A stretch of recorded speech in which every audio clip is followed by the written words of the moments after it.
it is everywhere. My wife and I were just talking about it today. My wife is she's fairly, she's fit as well. She does online yoga.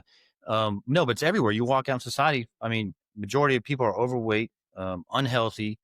I mean, it is an epidemic. It is everywhere. It's crazy. Like, and I see it now in kids now, and it's just like life is too short to not be in your best body, right? Like, we don't get much time on earth. Like, I could be gone tomorrow, if guys saw fit, right? Like, so I'm trying to live my life in the healthiest, most fit body I can. And to me, the healthier you are, the more like fit you are, the more freedom you have. Like, people don't realize that, like, for sure. If I can go like run 16 miles on a whim right now. I can literally walk up from this podcast and run 20 miles right now. Team, welcome back to the Measures of Performance and Measures of Effectiveness podcast. Mops and Mo's here with. Did you use our full legal name like that? You've already used that one. Is this so serious? You have to break out. Yes. Very serious episode today. Thank you for joining us, Alex. Before we hit record, though, we were just you broke the news to me that there's pull-up bars in airports. Yeah, Drew somehow dodged. I didn't this notice. Pop Have culture you seen moment. the squats, like air squats in Russian subway stations or something? You can get cheaper I've seen it in a couple different countries where you can, Chinese. if you don't have money for the fare, you can do squats and like get a metro ticket or whatever. Yeah, I love that. Is that what this is? Like free flights for pull-ups? Wings for wings? You know what I mean? Spread the lats, get there fast. Folks who have been following, there's a push to like make air travel in America better. The Department of Transportation is all about that right now. Make air travel great. They've talked about different ways. Drew, you may have seen the announcement when Secretary Duffy said that people need to like dress better for air travel. I saw like memes, but I didn't actually go to the source. But yeah, so that was the Secretary of Transportation saying like people used to dress nice for flights, and like that's the real problem. If people dress better, I mean, people also used to smoke on flights, So so like I think I posted content on Mops and Mo's about like I will continue wearing my Lululemon and Viore like as my airport uniform. People? Yeah, So sorry, I'm gonna be comfortable on that plane. See, here's my thing, right? Because I used to live over in the UK. I like to go to Europe quite a bit. And it's wild to me. You've probably seen this too. The airport, and specifically like the gate, has always been an interesting cultural experiment for me. You can, without even you can immediately pick out who the Europeans are versus who the Americans are. A lot of the Americans have their Lulu and their Viore. And sounds like thank you for adding to that stereotype. Anyway, continue. To be fair, I also wear that to work. So it's like most of what I wear, but that's a separate conversation. Athleisure. But the news I was breaking for Drew that he hadn't heard about is recently Secretary Duffy, Transportation Department, Secretary Robert F. Kennedy Jr. Is he Secretary? Health and Human Services. Those are secretary positions. Yeah, he is. Held a press conference at LaGuardia Airport talking about efforts to make travel better in the U.S., air travel better. And they talked about a variety of other things. But what became the viral moment is they brought a portable pull-up bar and had a pull-up competition in the airport and spent a fair amount of time talking about how we need gyms in airports. We need like pull-up bars and dip bars and pirouettes and things throughout airports. And like, that's what's missing. I will... Well, first, Drew, react, and then I'll share my thoughts. Where to go with this one? One, it seems as though RFK Jr. just travels around with a pull-up bar. Sure. I've thought about traveling around with a pull-up bar. Kind of sick. That's a piece of content. Listeners, tell me if I need to make this content. I've been imagining this for multiple years now, since before the podcast existed. Strange places. Just setting up a pull-up bar in a random place, and like have a person do a leg tuck on it, and then just ask people walking by, do you think U.S. Army soldiers should be capable of doing one of those? So there's that. Also, it's funny you say that because I have often thought, this was back in my CrossFit days, like, man, it'd be sick to start an affiliate in an airport. And then you realize the reality travel of problem? that. Yeah. Like, dude, I don't want somebody sitting next to me huffing and puffing like, oh, I just did my pre-flight WOD. It's like, oh, shit. So I don't know if it's like a long haul lounge situation. Sure. I don't see how pull-up bars and dip bars solve the travel issues, but No, I I'm find curious. myself agreeing with you that that's not going to solve the travel issues, and like improving physical activity outside the airports might be more relevant than improving physical activity inside the airports. Um, Yeah. I will also say, like, I used to travel through O'Hare a lot in Chicago. There is a yoga studio in O'Hare, free, available. You can just go use it. Hmm. I have been to it probably a half dozen times. To the I yoga have studio? only one time did I see another person. Otherwise, it was just Yeah. me every time. Like, people are not seeking this resource out. So, like, who Well, knows? airports are not destinations. Airports are Transit like, points. yeah, you're not trying to stay there. Like Sure. the sad joke of stopping at Auntie Anne's pretzel at your arrival, Hmm. you know? Yeah. It's hard to say. Like, I'm not opposed to like a small workout area in a part of an airport. I perhaps a think, tactical locker. I mean, who knows? Maybe. Hey, Beaver Fit on the runway. But I do like, it feels like we're talking past each other though, because like people who can do pull-ups are not the people that Health and Human Services needs to be worrying about in the first place. No. I don't know. This is weird. I wish we had more trains. Yeah, I go back and forth on this one. I obviously in cities that have like good metro transit, it's amazing. Obviously in Europe, getting around on trains is amazing. It's the best thing ever. It's the awesome. geography of America is somewhat train prohibitive. I mean, I still like, maybe. yes, I'm still on board with the dream. Like, I don't know. I don't know which is more achievable in the United States: long distance high speed rail or walkable city centers. Because we screwed up both of those things, right? So thanks a lot, cars. Well, listen. Speaking of travel, I hope this is an amazing transition coming up. Speaking of cars, RVs, boats, automobiles, I mean, who better to have on this week than our guest, who also happens to be a Coast Guard rescue swimmer, which is pretty cool. Yeah, no part of this episode is about transportation, and it's barely about travel. No, but we are going to go on a journey this week, team. That is true. Yeah, we're going to go deep. And before I go too far with this, I'm going to turn it over to you to do the bio. Fantastic transition. Drew didn't even know what we were about to talk about, so he definitely came up with that transition live. In real time. That's how I do it every week. Every time? Our guest this week, Drew Sinclair, is a retired U.S. Coast Guard rescue swimmer. He is great name. Rescue swimmer number 700. You'll hear about that a little bit in the episode. It's a very small community. Eventually transitioned to being a Coast Guard officer. He spent more than 2 decades on the front lines of search and rescue. After overcoming childhood trauma, breaking generational cycles, walking away from alcohol, Drew completely reinvented his life by rebuilding his identity, deepening his faith, and reshaping his priorities. He now leads a life centered on faith, family, fitness, and freedom. Drew travels full-time across America, so maybe he could tell us a little bit about how to fix transportation in this country. In an RV with his wife, 3 kids, 2 dogs, and a cat, documenting their journey while coaching busy men to reclaim their health through simple, disciplined hybrid training. His grounded, transparent storytelling from mountain runs to mindset shifts has inspired countless men to step back into a leadership role in their life and embrace strength and purpose. Drew's message is clear. Life does not end at 40. It begins the moment you take ownership, make a decision, and commit to becoming the man you are meant to be. His story is not just about transformation. It is a blueprint for anyone ready to rebuild their life from the inside out. And I mean, as an attestation to him, that was basically word for word what he...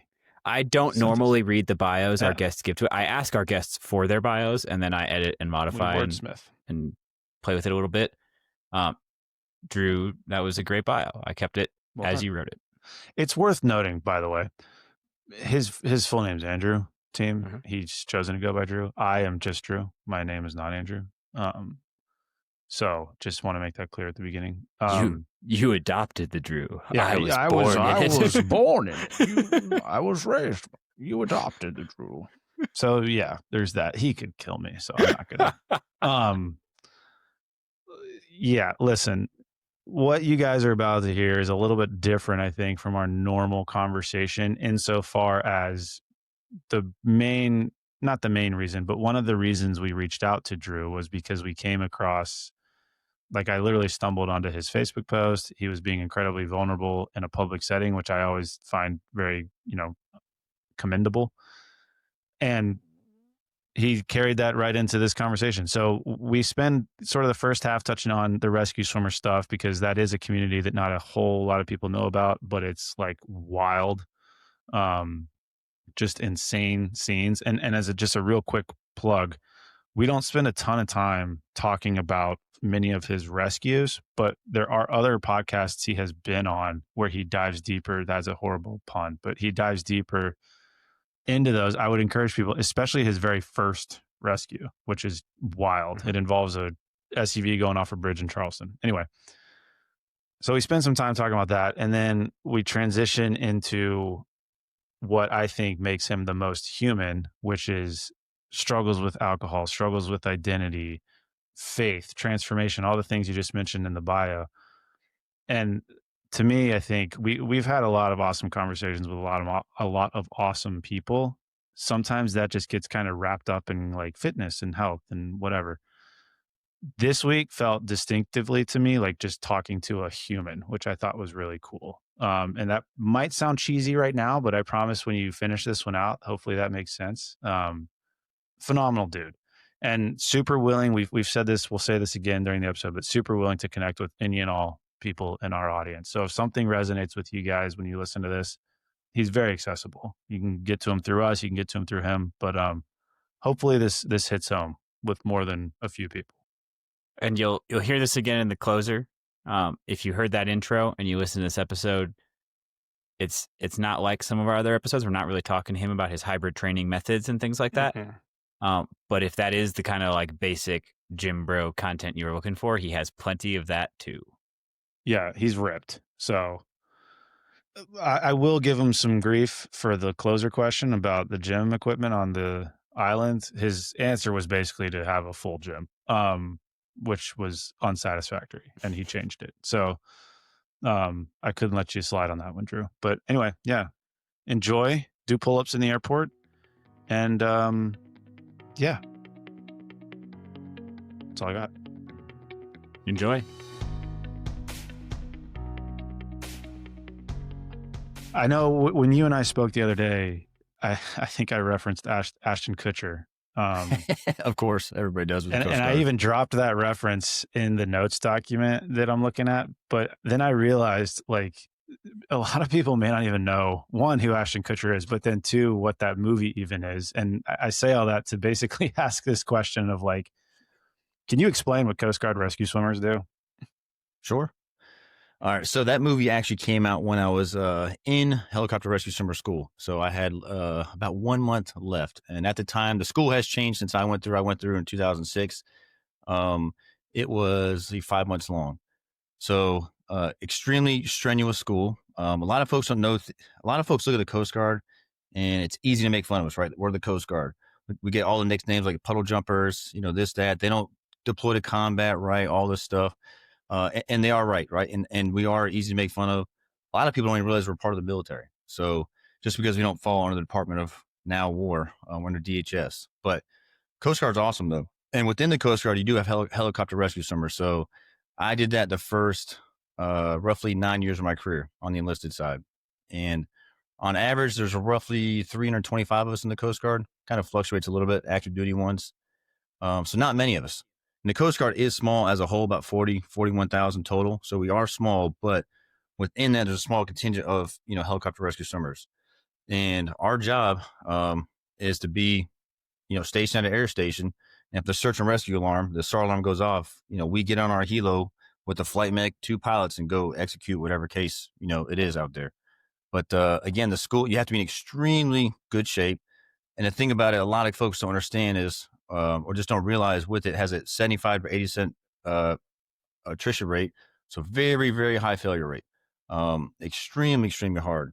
Because when you are doing, rescue swimmer, you essentially deploy to the water by yourself. So it's on one of the only like groups or rates, we call them in the Coast Guard, where you actually do your job. Like, you fly out in the helo, you still have a team with the flight mech and the 2 pilots. But when you jump in that water, like you're by yourself. Like PJs go down as a team, SEALs go as a team, SF goes as a team, Rangers, all their spec ops. And of course, we're not deploying into combat, so I'm not going to try to, compare, relate them. But when we get down the water, on scene, it's literally just us. And you have to be in good shape because when you're in the water, you're expected to do your rescue, right? And be there to, save whoever you're going to, respond to. But an awesome job. I did get 9 years. Absolutely loved it. Love the camaraderie of it. Again, very tight community. So when you make it through rescue summer school and you get part of that community, it's like the strongest union. Brotherhood, sister. There's two female swimmers. Last I checked, since I got out. But just the tight camaraderie. Like I still keep in contact with all of them. We all know each other. When gosh, they still hit me up all the time. So just an awesome, rewarding, fulfilling job, and just grateful that I had the opportunity to do it. Yeah. Before we go too far, I know we got a bunch of questions about all Sure. that. You mentioned getting made fun of by other services, and this is maybe like a tiny bit of Coast Guard recruiting, maybe me not realizing where I was at the time, but Sure. when I was picking where I was going to go, I think I briefly considered the Navy, was pretty set on the Army. I don't think I ever really seriously considered the Air Force. Never considered the Coast Guard. And it was not until years later that it struck me. And I think because your dad was in the Army, I believe, and I think you'll appreciate this. A large portion of the Coast Guard's mission is securing and protecting recreational boating type of activities, which means that a large portion of the Coast Guard's locations they're assigned to are places that people go to recreationally boat. Absolutely. And being in the Army, where we have places like Fort Drum and Fort Sill and Fort Polk and all these places, and then looking at the assignment options for the Coast Guard, it may be easy to make fun of, but man, that's a serious perk. I never thought about that until way too late to make that choice. Oh, the unit locations for the Coast Guard by far are much better, in my opinion, than other services. And I grew up Army brat, so that's coming from a little bit. I was born in Fort Sill, Oklahoma. So I was born there. My dad was stationed in Fort Drum twice, so I've been to, Fort Drum. So yeah. Oh yeah, absolutely. Did Fort Bragg twice with my dad. Fayetteville, I went to high school there, so absolutely. I was stationed in Fort Leavenworth. But Coast Guard, the units are amazing. Look for me at a boot camp. I went to Kauai, Hawaii. Like how many people can say they went to, not only Hawaii, but, a lot of people when they go to Hawaii, they go to Oahu, right? That's the Honolulu. I went to Kauai, the one all the way, furthest west. They call it like the local island. It was amazing. I was there for a year and a half. Absolutely incredible to be stationed out there. Sick. Yeah. Then stationed in Key West for 3 years on the water, like had my own boat, stationed in Juneau, Alaska for 4 years. Absolutely loved it. So I've had some incredible stations that are like 180 from each other. The units were awesome. That was one of the things where I didn't, growing up Army brat, I remember my dad was always gone, deployed, and I never really enjoyed, we always had fun, but like the Coast Guard units, oh my gosh, in comparison, much, much better compared to what, the Army was for sure. Oh my gosh. I've listened to a couple of the talks that you've given in the past podcasts and these sorts of things. And you obviously went through the rescue swimmer pipeline, but like you had to have been fit before. You had to have been a good swimmer. Like what did your pre-rescue swimmer fitness look like? So, and that's just kind of what the misunderstood parts. You don't have to be like a collegiate swimmer. I had those in my class, my swimmer school. You just have to be very comfortable in the water, and you have to be overall physically fit. So by the time you make it to swimmer school, so back when I did it, they had a little pipeline. It's called the Airman Program. So they actually send you to an air station. So I went to my first unit, which is a cutter at a boot camp to Kauai, Hawaii. Signed up for rescue swimmer school while I was on that cutter, and they send you to the nearest air station to essentially train with active duty rescue swimmers, right? To make sure you're even ready before they send you to the school, which was in Elizabeth City, North Carolina. So I did a 4-month Airman program there. And I always worked out every day, but I was doing more of like the beach muscles, like chest and just arms, and run every once in a while. And the first day in the Airman program, I remember the guy who trained me, his name is Maximo Mita. He's since retired, but he ran me 13 miles. So I literally showed up in my trops, in my Fuller reporting. I remember walking in there saying, "Hey, Chief, I'm the new airman." He's like, "Oh, there's your new recruit." I'm like, "Oh my gosh!" And he throws me some gym clothes. We change out. Where he's like, "We're going for a run." First day in the airman program, 13 miles, and I thought I will never quit because that's not in me. but gosh, I wanted to quit so bad. Like I wanted him to say uncle, nobody was going to say it. Right. So I hung in there and did it. Made it through the program. Right. And then by the time you get to school, to summer school, like I always tell everybody's like almost an elite athlete there. Like everybody's in shape. Everybody's doing 20 plus pull-ups, 20 plus chin-ups, 100 plus, push-ups, 100 plus sit-ups, running their, mile and a half under, not, around 9:30, right? Everybody's extremely well fit. The thing that separates the people in school, what I found was the water confidence, right? Because everybody can go, by the time you get to school, everybody's pushing up, like running, doing all the ground PT stuff, right? Once you get in the water, and that's what kind of separates the pack, and you see within that first week, because that's when most people do drop out, at least in summer school, the first 1 to 2 weeks. Mm-hmm. And once you get in that water, that's the great equalizer. That's what I tell people. Team, this episode of Mops and Mo's is brought to you by Train Heroic. Train Heroic is a reliable, well-designed platform for programming, tracking, and communicating with athletes. If you've been with us for any length of time, you will know that Train Heroic is the platform that we use to power our own training, long and strong, which you can find at our website, mopsandmos.com. If you're looking for a solid platform to support your own coaching, whether it's your full-time role or a side hustle, Train Heroic is definitely worth checking out. You can use the link in any of our show notes. You can find it in our newsletter, or you can head to our website, mopsandmos.com/training to get your first week for free. What should people know? Because you talked about getting to swim school and like how fit people were by the time they got there. What does that actual school consist of? Let's see. So back when they changed some things around since I went down in 2006, so roughly, oh my gosh, almost 20 years ago. It's crazy. I know. Just talking like, wow. Shit. Getting a little old, right? So I retired at the right time. So the school when I went through was 3 phases. A typical day, they wake you up at, let's see, you have to be on the grinder at 6:30. Grinder's like our little kind of concrete pad. Mm-hmm. Actually, a rubber coating, but it's right in front of the pool house. So you literally line up there at 6:30. You wait for the instructors to drive up, and you're all standing at attention, right? And my class had 11. We started with, we graduated with 7, which is very, very strong. Typical class graduates with roughly 2 to 3. In some classes, they fail. The class before mine, they disbanded the entire class. So again, extremely, extremely hard. So when they show up instructors, you literally get right to PTing. So that will consist of roughly, gosh, I want to say 2 to 2.5 hours of running all the groundwork, right? Sprints, sit-ups, pull-ups, chin-ups, push-ups, all that stuff, treeing backs, plank position hold, stuff like that. Then you do get, gosh, I want to say it's 30 to 45 minutes off. Then you transition into the pool. Then you get your gear on, get ready for pool training. And the pool training, oh yeah, you get no breaks. It's insane. It's insane. And then you do get a break around lunch. So you basically do the ground PT for roughly, I want to say 2 hours, and then a little 30-minute break, and then 2 hours in the pool. And then you go to lunch and you get an hour for lunch, and then you're right back in the pool for another 2 to 3 hours for afternoon. And that is literally Monday through Friday. You do get the weekends off, though sometimes you have this kind of rotating sliding duty. So sometimes you'd have duty like on a Saturday or a Sunday like that.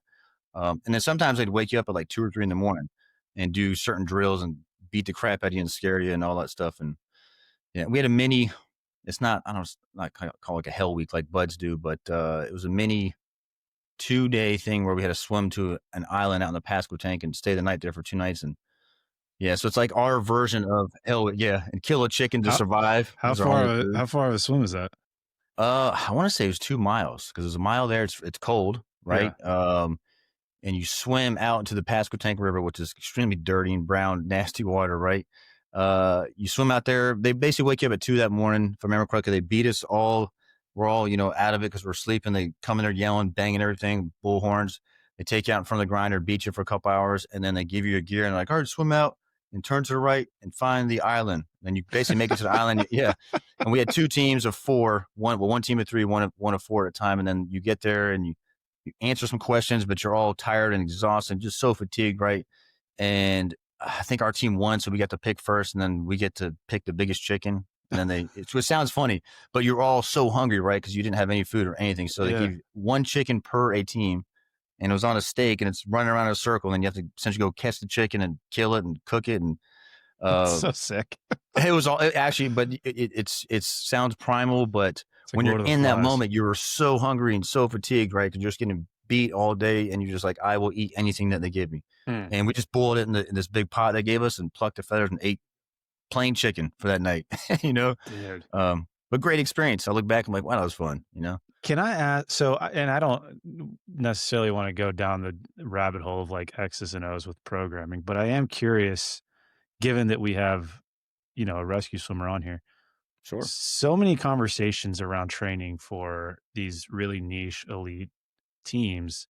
It's all about groundwork, rucking, distance running, calisthenics, strength training, and you've got elements of that, but then you have this massive swim component. And I'm just curious, most of our audience does not swim or is not, it's not like a water, we're not a water-based Yep. podcast. Um, but for you, like, what did that look like getting very proficient at that while also having sort of the military fitness, so to speak, for the long grinder PT type stuff? Yep. Again, I always worked out, and so I had a little bit of athleticism and physical fitness there. I had the fortitude. I was one of those guys where like I'm kind of type A, like Mhm. competitive. So I had that going for me because most of the swimmers are that type of personality, right? Um, so I had that going for me already before I even started the airman program. And then I was always by water. I always enjoyed water, but I was never I never did swim. I never took swim classes, never a collegiate swimmer, right? Even Mhm. two of my classmates in the swimmer school were college swimmer. Two were water polo players. Amazing. Oh my gosh. Those guys were absolutely incredible in the water. Newfound respect for water polo players, like incredible. Yeah. But I didn't realize how intense It's that sport wild. is. And oh my, if you never, I was like, these guys are, oh my gosh, they're soft. And I They wear played with those them. They weird helmets. Ooh. yeah, and they wrecked me in the water, wrecked me. And a lot of the action you don't see is below the Yeah, surface because people you're don't right realize next how to violent it gets underwater. absolute. Oh my gosh! So yeah, so I had two of those guys in my class. They're still actually serving active duty rescue swimmers. Nice. Amazing. But for me, I was never the fastest guy in the water. Um, it was just the overall confidence, right? And that's what got me. Like as long as you can beat the men's, like when you're doing your PT test, Mhm. that's if you can't pass a PT test, you're gone, right? Or if you tap out, like or pinch out, they call it, you're gone, right? So as long as you're meeting those men's when you're in there, it doesn't matter if you're slow. Like as long as you're up, beating the men's, or you want to exceed them, right? They're going to yell at you and stuff. But as long as you're meeting them, they cannot kick you out, and you don't quit, right? So I was never the fastest in the water, but I was never the slowest. So we had one guy in my class who was extremely slow, but he always met the men's, and they would because we would swim our 500 yards. And once you finish, you stand at attention. You're waiting for everybody to finish, right? And they'll go to the next drill. And we'd all stand there and we're waiting for this one guy. And he's just taking his time. He's a big old guy, 220 pounds, just a muscle bound dude. Damn. Yeah, we call him Turtleback. He was just a strong, just a corn fed like fella, just a thick. But he was so slow. He'd meet his men's, but he was the slowest in the class. And they would yell at him every time. And we're just watching at attention, like, and there's like yelling the whole. And guess what? He's a chief swimmer, still active duty. He made it. So Damn. that's why I say to people, you don't because when people ask me about it and they inquire about it, like, oh my gosh, do you have to be this collegiate swimmer? You don't. You Mhm. don't. I mean, just you have to have that confidence in the water where when the wave splashes over you, it takes you under. When the instructors take, that's why school is so hard. Like they would take you under, they literally grab you. When you're taking the survivor, when the instructor's playing the survivor, you put them in a cross chest control carry and you talk to them. You do certain maneuvers to clear them of the debris, right? But the whole time you're maintaining positive control of them. And as soon as you mess up or just get like a little loose, they'll turn what's called flip or turn on you, and they Mhm. take you to the bottom of the pool. And it is terrible. Like because Mhm. you're already out of breath, you're kicking right, you're trying to control them, you're doing your drill, and they flip and take you underwater, and they literally hold onto the bottom of the grate or hold you underwater, and it's terrible. And you have to sit there until the instructor decides to go back to the surface, right? Or you can tap out or pinch out, they call it. So yeah, it's not fun. But if you can get past those things, right? Have that mental fortitude to push through, like in the water. The water's what makes and breaks folks in swimmer school Can for I sure. the the last question I wanna ask you about this swimming stuff, because I could go on for Sure. ages, but what was the hardest swim event you had to do, or water-based event you had to do in this school? Was it that swim to the island, or was there stuff in the pool that just got brutal? The swim to the island I kind of enjoyed that because once you're swimming, it's such a long. Well, it's almost like I say a break, not necessarily a break, but Yeah, like yeah, yeah. nobody's yelling at you, right? They're Yeah, like, go swim 2 miles. I'm like, shoot, let's go. They're okay. not on me. They're just going to meet me at the island, so I'm just going to chill, take my time. Mhm, Our classmates and I are just taking our time, swimming through the waves. Um, the hardest thing in swimmer school for sure is the multis. They call them. The multis are multi-man rescues. mhm, So during, phase one and phase two, you have these multi-man rescues. And, the first one's like a one-man rescue where you basically jump off the tower, right? Simulate you're jumping out of the helicopter into the water, and they'll have, a survivor in the pool yelling at you, and it's an instructor, obviously. And they play it up. Like they play it up, right? Yep. So you get down there, and they are obviously being the worst survivor you can ever imagine. So the final multiple, gosh, I want to say I had 6 people on mine. Maybe it's Jeez. 5.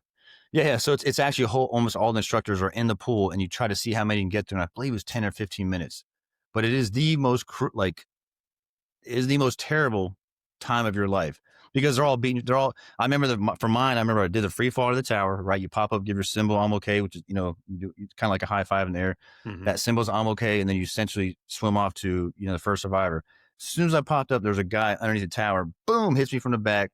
My mask flies off. One of my fins flies off. So now I have one fin, no mask, no snorkel. Right, and I'm like, holy crap! I hadn't even started. I'm like literally 10 seconds into evolution. Right. Yeah, it was insane. It was a big guy. I'm roughly 200 pounds, so this guy must have been 225. The instructor hit me, right? Takes the wind out of me. But then you just got to start responding, right? So the thing is, you have to keep going. You can't pinch out. So some guys would get 2 guys, some would get all 6. I believe I ended up getting 5. But it just sucks. You're basically so drained. Your adrenaline goes off, right? That fight or flight goes off, so you don't even realize what's happening. You're just in the moment, just going through it. And then you get on the pool deck, and they ask you, you're in push-up position, water dripping off, and you're like, how do you think you did? And you're like, I don't even know. I'm just happy to be alive. I remember just breathing heavy, and so by far the hardest single event in swimmer school is the multi-man rescues. And I'm pretty sure every rescue swimmer will say that. That's awesome. Yep. So quick one, just for my clarification. Sure. I think I got this right. Are you rescue swimmer number 700? I am. So I put that on there because, so there's not many of us. Yeah. So our program started in 1984, right? And since 1984, I think now we're roughly, the official rescue swimmer list is 1,200 or 1,300, because only 15 to 20 would make it through the school every year. So it's not many. Again, we're very small, no matter what. But then we're very selective of who gets through, right? Because it's very hard. We're not going to let anybody become a rescue swimmer for many reasons, right? So I am number 700 even for my class, or for my on the roster. So a lot of us swimmers do, because you get an official number. You get a coin that has it stamped on there. You get an official certificate, Andrew Sinclair, rescue swimmer number 700. So I always kind of put that in there. So just a little. Who's number 1? Is that part of the history of the study? Gosh, number 1, is it Butch Fleiss? No, it's not. Hold on. He's number 5. Uh-oh. The top 5 are and again, we all know each other. I just saw him last summer at the Rescue Swimmer Union. I guess that's true. He's still alive. Sorry, he's that's still weird alive. to say, but yeah. Majority of the top 100 are still alive.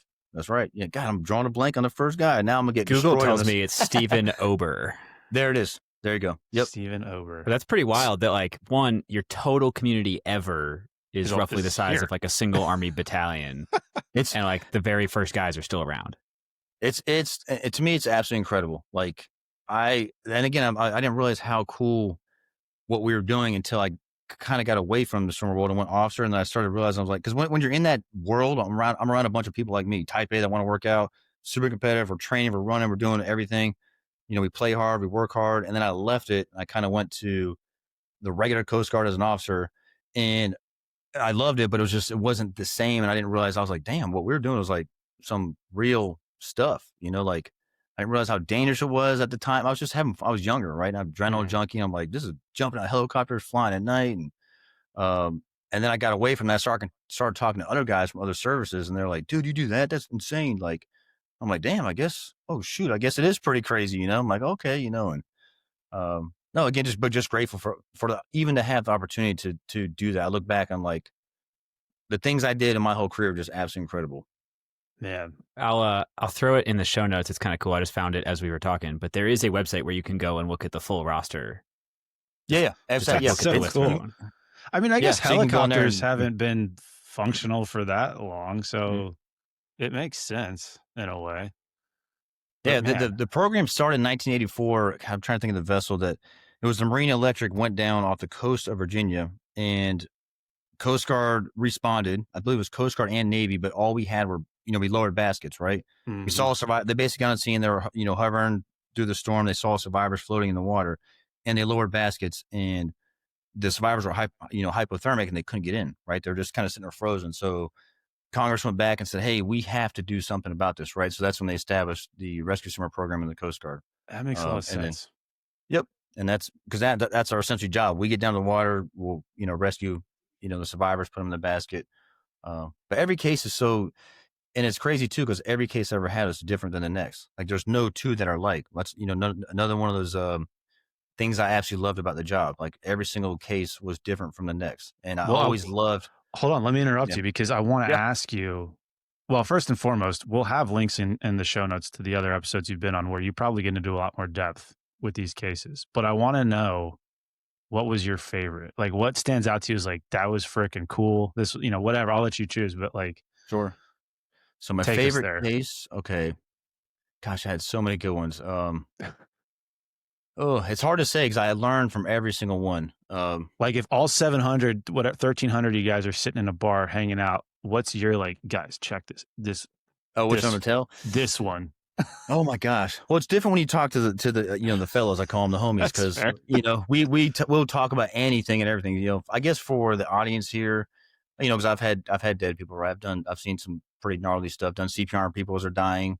So those maybe are the cases that I would share with the brethren. Right. I guess my most favorite case would be actually is the one I had 2 weeks before I went off to Oh, officer I love candidate this. school. I love this one. Yeah. So Yeah. this is a good one. And this is also funny because of course the other guys in the swimmer shop were like, what? I'd already been selected for officer candidate school, but I was waiting my date, to actually go to officer candidate school. So they're already making fun of me, calling me turncoat and all this stuff, and rightfully so. But it actually was a Saturday. It was an off day. My wife was at home. I was like, honey, I'm going to the gym. So I went to the gym working out. And this is an ATC Mobile, Alabama. So it's actually it's a non-operational command. Our job is to basically fly new pilots. New pilots graduate flight school. They go to ATC Mobile to get qualified on either the 65, the orange helicopter, or the 60. And I was there as a swimmer, to help them, learn their drills and all that stuff and the helos with swimmers. So I was working out one Saturday morning, doing my thing, and all of a sudden a pilot comes running in this flight suit. This is like something out of a movie. I'm telling you, every time I tell him, like this, even looking back, it was still so crazy. And he's like, "We need a swimmer," or he's like, "Is there a swimmer in here?" I'm like, I take my headphone off. I'm like, "Hey, sir, I'm a swimmer." He's like, "Do you have your gear?" I'm like, "I mean, yeah, I got it. It's back in the shop." I'm like, "What's going on?" He's like, "We got a case, house overtaken, 9 people." I'm like, "Whoa." He's like, "Can you deploy?" He's like, "You qualified in the 60?" I just got qualified on we call it the big iron, the 60, the month before. And I was like, "This is perfect." But he called the wife. I was like, "Yes, sir, I'm ready." He's like, "All right, meet us on the helo. We're launching in 15 minutes. I'm like, "Holy crap. Yes." Because swim, we love this stuff, guy. So when you get the alarm goes off, like it's amazing. Like such an adrenaline rush. Like, yes, let's go. So I call my wife. I'm like, "Honey, I'm not going to make it to the birthday party for the kids. And you're on your own. Sorry. I got a SAR case." She's like, "What? Like, what's going on?" I'm like, "I can't talk. I'm gone." So I let her get all my gear, load up in the helo, meet the two pilots, the flight mech. We do a max bag takeoff where it's a max gas. And this freaking helo, they do a full power takeoff where they go straight 100 foot. My stomach drops. I'm like, freaking let's go. And yeah, so we're launching a Mobile. We're going east to, what's the name of it? Dog Island, Florida. So it's kind of on the panhandle part of Florida, but it's like one of those barrier islands. And this is when Tropical Storm Debbie was coming up Florida. And, so we're flying here to the panhandle area, but Tropical Storm Debbie was coming up Florida. And the operational command that responds to this area was Clearwater. So the storm was on Clearwater, so they couldn't launch at the time. Right. So that's why they called us in Mobile, because again, we're not an operational command. So that's why it's very rare to get, a case there. So we fly literally 2 hours to get there. We're flying into the winds. It wasn't crazy, 55 knot, sustained winds, gusts, maybe 60, 75.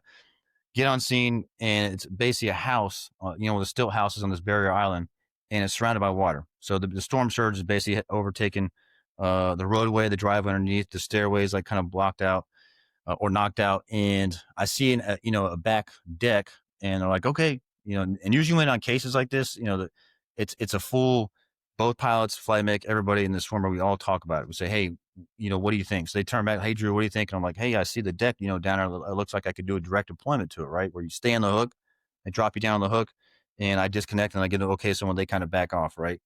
So we ended up doing that. So we did a direct deployment to the back of the deck. It was interesting because I remember getting outside the door and I'm on the hook, start going down, and I feel the wind from the actual tropical storm. So I'm like, oh shoot. So I start swaying back towards the rotor blade, and they're still dropping me as we're going down, but then it starts pushing back even more. So they actually had to pull the helo forward. I can kind of see like this to get me down to the deck. So I get down, get an okay signal, they back off, go inside. It ended up being 4 adults, 5 5 kids and 2 dogs. So just, so we always say is, hey, United States Coast Guard Rescue Swimmer here to help you guys. Is anybody injured? You do certain things like that. How many is everybody counted for? You go through your spiel. Everybody's just, no injuries. Everybody's just scared. Like, we have want to get out of here, right? Because the storm was basically still approaching. Yeah, so I was like, absolutely. So ended up doing two-person lifts for each basket lift. Usually we try to do one, but in this instance we were on this single bag of gas, right? We already flew 2 hours into the wind. Pretty crazy. So I told the pilots, like, radio back to them, like, let's do a 2-person lift. The basket is rated for 600 pounds. So we ended up doing 2-person lifts every time. The last one, the guy had 2 dogs with him, and we got everybody in there. When they ended up taking me up on the hook after they're all in the helo, I had to stay on the hook. Couldn't even sit in the doorway to fly back to the airport. Yeah, it was awesome. Great case. And I say that because that happened on a Saturday, and then Monday we go to work, and of course all the swimmers are like, oh, and, everybody heard about it, right? So you always kind of do like a little debrief, and they're like, of course you, of all people, the one who's going to OCS, gets it. So it was awesome, Well, and Great then I recall, I don't want to steal your thunder, but the first thing that happened when you showed up at your new unit as an officer was you got your Yep. award for that, right? I I mean, did. So literally when I had that case, again, I was going off to Officer Canada school, OCS, roughly I think it was 10 days later. So I did that case, right? Feel fulfilled, rewarding, right? Chest out. Then I go off Officer Canada school, right? So I'm literally in Officer Canada school for 17 weeks. I finished that. I go to my first unit, which is Sector Buffalo, in Buffalo, New York. So I go a completely whole different career path. I call it like the land side, sector side of the Coast Guard. We basically manage small boat stations, do law enforcement, search and rescue at the sector level for our area responsibility.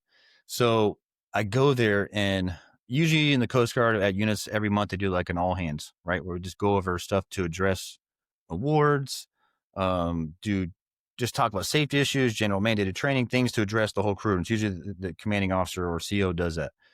So I'm there a month. I'm a brand new officer. I'm an ensign, right? I've been in the Coast Guard 9 years, but I'm a brand new ensign. So I'm a butterbar, they call them, right? And then we're at these all hands, and they're like, all right, Ensign Sinclair front and center. I'm like, what? Like, what? Okay, I'm new here. I didn't really know anybody yet either. I'm the new guy. I'm kind of in the back, just hanging out, right? And I go front and center, and they like, commendation medal to a company for Petty Officer Drew Sinclair. I'm like, and it said Petty Officer, which is, my enlisted rank, so I'm like, oh my gosh, this is cool. I'm like, what is this? All right, I'm standing there in front of everybody. The CO next to me had attention, and they read the citation, and everybody's like, oh my gosh, because then it says, aviation survival technician, Petty Officer second class, Andrew Sinclair receives a commendation medal for, XYZ. So everybody then knew that I was a prior rescue swimmer. They knew I was prior enlisted, but I only told a few folks because I don't like telling too many people. I just wanted to I don't want, I'd be humble, be the quiet professional, right? But it gave me instant like street cred, which was amazing because we finished all hands and everybody came to my cubicle and like, oh my gosh, you're a swimmer. Oh my gosh. And that case was amazing. And there's a video on it on YouTube about the case. It's like a 4-minute long video. I did a few interviews on like Fox News, the Weather Channel about it. So everybody watched it. It was really cool because everybody instant street cred. I didn't know anybody at this unit, and everybody like fell in love with me right away. So I was like, oh my gosh, I'll take it though. Sick. It was cool. It was just the right timing. That's what I say. That's sick. I feel like the Weather Channel and the Coast Guard go hand in hand. Sorry, that's just an observation. They do. It seems like absolutely right. Bad weather is what keeps us in business. What I say, There you go. Mm-hmm. So we're about at the halfway mark here. We're about 30 minutes into the conversation. Right on. Prior to recording, you and Drew chatted. I was not involved in the chat. I knew a lot less going into this episode. It was great. We really connected. We have the same name. You guys are tight. There you go. But absolutely. What we brought you on here to talk about is not necessarily the rescue swimmer stuff. Like, that was awesome. I think some of those stories are valuable. The audience will appreciate it. Hopefully some people click on it because of that, yada, yada. But what we brought you here to talk about are some fairly specific health, fitness, and wellness topics that often don't get the level of discussion we think they deserve sometimes. And we'll hit them one at a time. The first one, I don't really have a question here. I'm just teeing you up to talk about it. But I think the post we found you because of and reached out based on had to do with alcohol issues while you were in uniform. Yes. No particular question. I'm just like opening it up to you to talk about that before we dive into some specifics. No, sure. I love I love talking about this now. Before, when I was in service, I didn't like talking about it, right? So I basically was a functional alcoholic the last 10 years of my career. Essentially, when I went officer, and I tell people it's not because I went officer, it just happened to be when I went officer, right? I always drank when I was a swimmer, but when I went officer, I took it overboard for sure. But little background about me, my dad, he was an alcoholic and he actually passed away when I was 15, right? So I knew, and it destroyed our family, right? It was very hard on us for our childhood, myself, my three siblings, right? So I saw firsthand what alcohol does, to a family and how bad it could be. So for me, once I went officer, gosh, it's hard because when I was a swimmer, it was my comfort, my lane. I was very good at physical things. And I still am. That's what I'm good at. I was never the Mm. brightest guy, I like to say. I always had a good work ethic. So being a rescue swimmer, I was around guys like me. So I fit in. It was very easy, right? And that was my lane for the first half of my career. And then I went officer, and I did this because I wanted to make my mom proud of my dad. My dad who's deceased because he was a West Point grad officer himself. And so I went that path, not because I wanted to. And once I went that path, the job. Here's the thing: I don't say bad things. I met the most incredible people as an officer, and I did some incredible things too. But it was so hard for me, so outside of my comfort zone of what I thought I could do, and it was just stressful. And I turned to the bottle. Like I was doing presentations all the time. I hated public speaking. And as an officer, you got to, sounds stupid, but these are all things I was doing, sending email. Just, it sounds so, but as a swimmer, I didn't do that. Literally, my job as a swimmer was working out every day and standing duty. That's like, I'm like, hell yeah, man, I'll do that. I'll do that for free. Then you put me in Mm. this officer world where it was a desk job. I wasn't working out as much. I was doing things that were just way outside of my scope or my expertise, right? And it was very, very challenging. So it was much, much harder for me to be an officer. So I just started drinking and I took it overboard. And so basically for the last 10 years of my career, I drank every day. And a lot of people didn't know that. Everybody knew I drank, but they didn't know to the extent. So at work, I told people I put the mask on, right? My wife and my kids knew, but at work, everybody, saw me and was like, man, this guy, he's sharp. He's prior swimmer, like he's in shape, crushing his career. So I look great on paper, right? And in person, people always like, oh my gosh, you're so cool. And everybody loved to hang out with me, right? But I put that front on and it just, towards the end of my career, the last 2 years, I was stationed in Miami. And Miami is the busiest unit in the entire Coast Guard for many reasons on law enforcement, migrants, drugs, search and rescue, even a little pollution out there. But Miami is just insane on every front. Every metric, it's just like everything's on fire. So I go down there in my last 2 years of my career, right? And start drinking even more, So I got towards the end of my career the last year, and I told my wife, I was like, I'm dropping my letter because you can drop your letter early. I said, hey, I'm going to retire right at 20. So I sent to my command and all that. So I knew I had an issue, and I couldn't. I mean, I could. I tried to take days away from drinking. I could not. Like I would literally rush home through traffic, and the first thing I'd do was walk in the house and pour a glass. And I Mm. didn't even drink beer. Because beer didn't do anything for me. Like that's another thing too. I got so bad where it was just straight whiskey, neat. That's how I drank it. I would drink probably three bottles, a fifth a week. And I could literally drink a bottle a night on the weekends and be fine. Like I would drink with some of my friends and they would pass out. Oh, it's crazy. I look back at it and I'd always brag back then when I was doing. I was like, man, you can't even drink. Oh, because that's my personality, right? I'm the tough guy. Mhm. And it's so stupid. I look back now, it's like so stupid. Oh my gosh. So I knew I had a problem. And then once I retired, I was like, I knew I had to kind of get away because I was like, I can't continue doing this because something is like, I'm going to end up like my dad. I'm going to get a deal. Something bad's going to happen. Right. So once I retired, I kind of just I knew I'd get away. It's like, I can't continue doing this. If I stayed in the Coast Guard, I would continue drinking, Mm. or if I went and got a GS job. So I retired and that post you guys kind of found me on, I put that in there because in the Coast Guard, and I think a lot of branches are similar when guys, some guys will retire on a Friday from their active duty job and literally hop on Monday into the GS job. It's almost the same job. I'm not sure how the other branches do, but I know for sure in the Coast Guard that happens all the time. And I Mhm. tell people there's nothing wrong with that.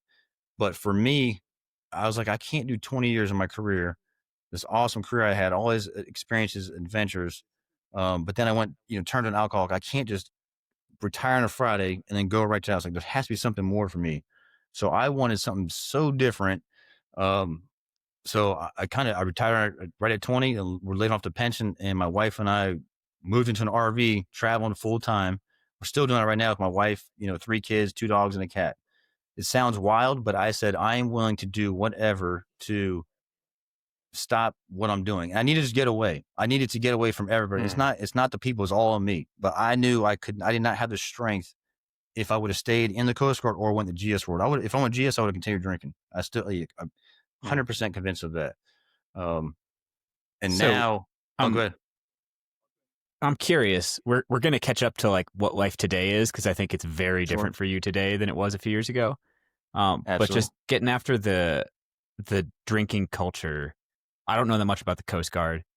Been a few different places in the Army, and in particular, like the combat arms portion of the Army, the infantry portion of the Army. There's kind of unless it impedes your ability to work, we just look the other way entirely, right? Like you can show up with alcohol still in your breath, but if you can still hang on the run, Yep. not an issue.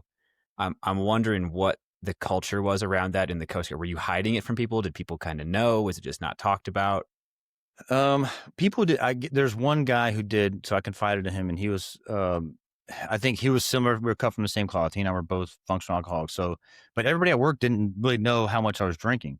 So I would drink literally every night, and I would wake up at 4 o'clock every morning, and I would drive to work because Miami the traffic's crazy. I would get there, and I'd be at the gym by 6, and I would get my workout done 6 to 7, and then 7:30 I was right at my desk working. Right, but I was hungover every morning during my workout.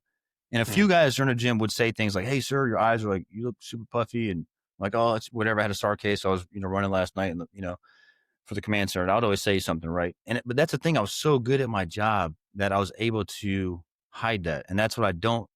I wore that mask. Is what I tell. I had that mask that I put on when I went to work, right? So everybody was like, "He's killing it." Great OER officer evaluation reports. How they, evaluate us as Oh yeah. officers. I was crushing it. Like on paper, I was crushing it. Everybody's like, "You're retiring. You should go for, O5 commander." And I'm like, no, I shouldn't. Because I knew coming from that lifestyle with my dad growing up that way, I was just going down the wrong path. Right. And I was not happy with myself. I felt so empty inside. I was so busy, so distracted, so stressed out. I knew I needed to get away. And retiring right at 20 was the best. Joining the Coast Guard was the best thing for me. And retiring when I did was the, second best thing for me, like for sure. And getting back to the culture, kind of went off on a tangent there. Yes, it's in the Coast Guard for sure. Um, I think it kind of goes around with guys like me, with the more type A kind of competitive guys. It's in that community. It's big in the swimmer community for sure. Um, but gosh, I guess we policed ourselves a lot better in the swimmer community.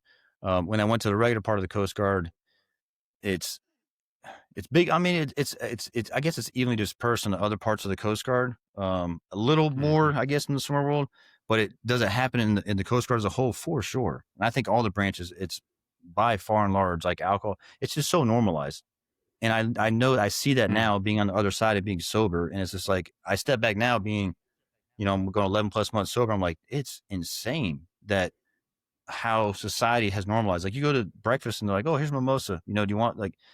And I was in that world. And at the time, I didn't realize because it's everywhere, right? It's legal. Go drink. And it's not only is it everywhere, it's encouraged.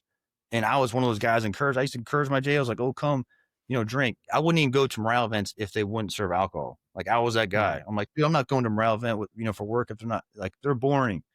And that's just because I was not happy with myself. I was super insecure, very low self-esteem, putting on the mask, right? And you can only do it for so long. And the Miami kind of, it didn't break me. Just I knew I couldn't handle it anymore, and that's why I had to pull the plug and retire right at 20. How do you? I'm curious because even first of all, congratulations on being sober 11 months. That's awesome. Appreciate it. Thank you. But I'm genuinely curious how you had such what sounds like clarity through this, so much so that you knew you had to take steps you didn't necessarily want to take, i.e., retire. I mean, you were crushing it, but you knew that this was effectively.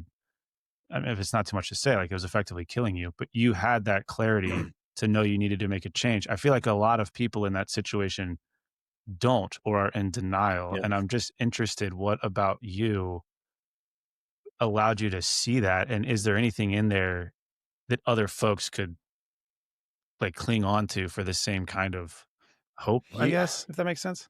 No, it does. It does. I mean, my wife always knew I was an alcoholic because she'd always say to me, "You can't stop," and I never had a good response from my kids. Saw, "Dad, you're drinking again, right?"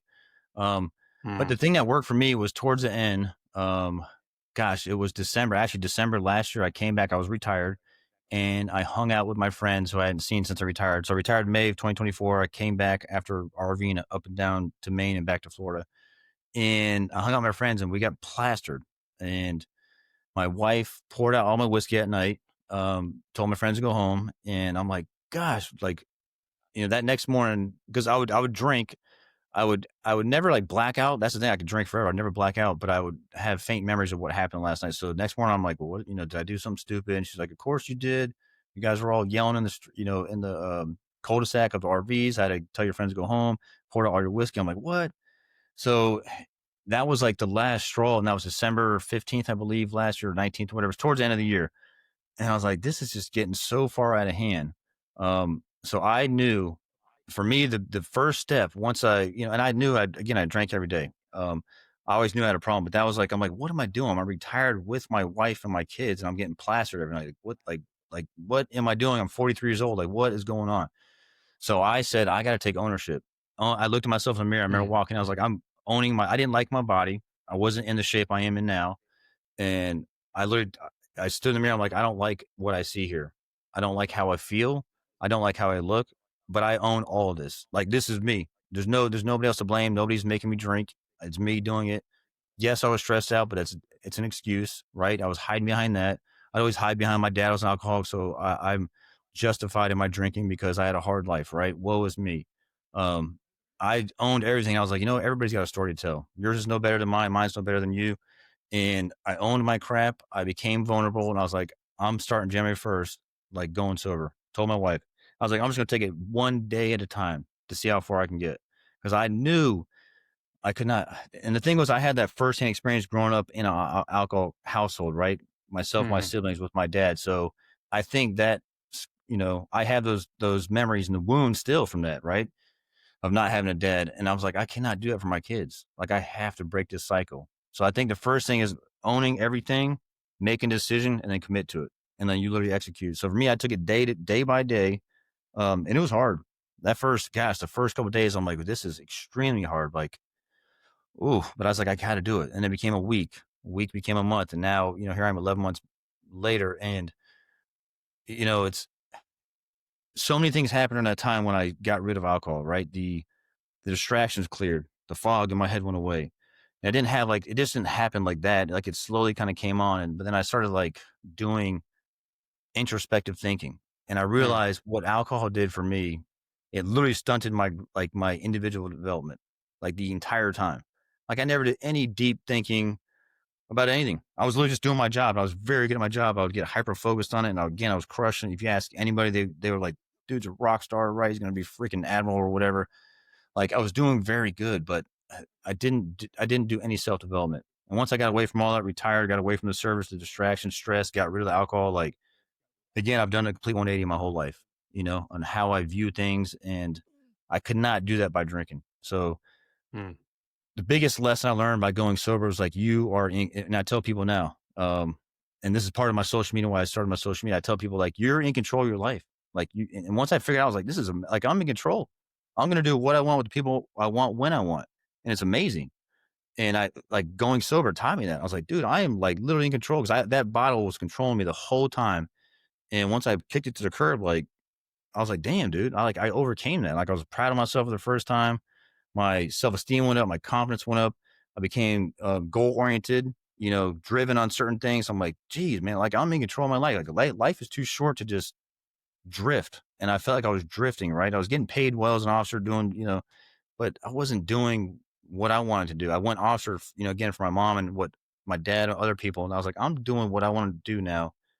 And I know I can do it because I beat alcohol. I went sober, and it taught me so much. And um, yeah, and again, my whole life is like a 180 now, from where I was Mhm. literally a year and a half ago. It's crazy to think about. I'm still in the novel stage of it all. It's still, I boggles my mind when I talk about it. So this is something that's like bouncing around in my brain as you're talking.